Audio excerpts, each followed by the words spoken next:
Yaxshilikka yaxshilik ko'rsatish bu odatimiz. Bir rivoyatnoma o'git aytaman.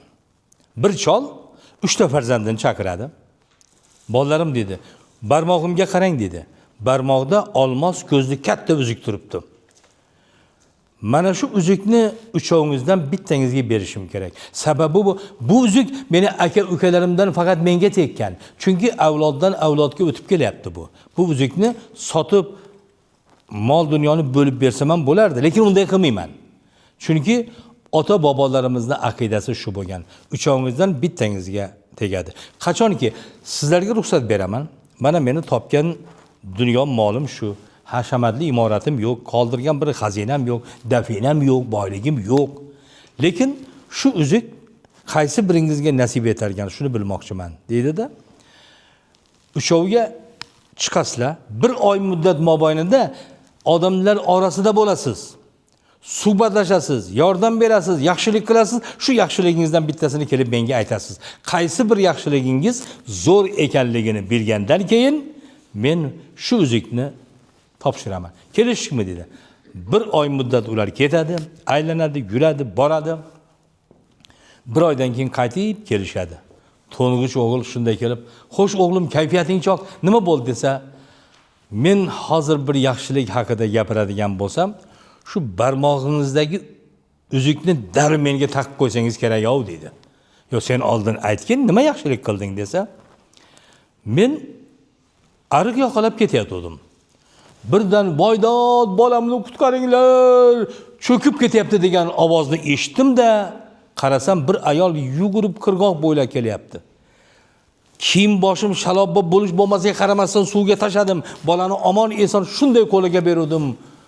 Qo'lini duoga ochib, seni tarbiyalagan ota-onangga rahmat deb menga shunday bir alqab, maqtab duolar qildi.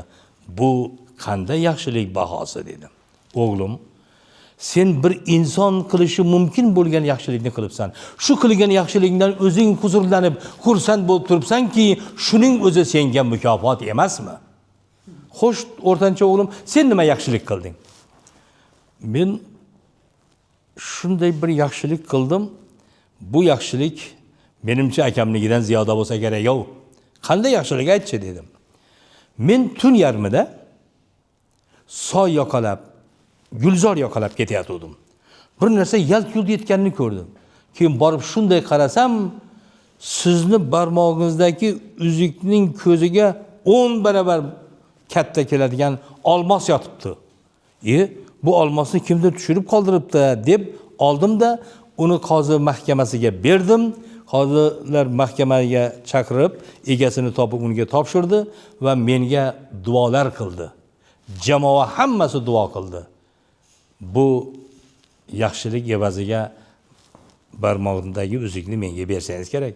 Bolam, birinchidan sen topib olgan olmos garchi bunga 10 barobar katta kelgan taqdirda ham u seniki emas edi.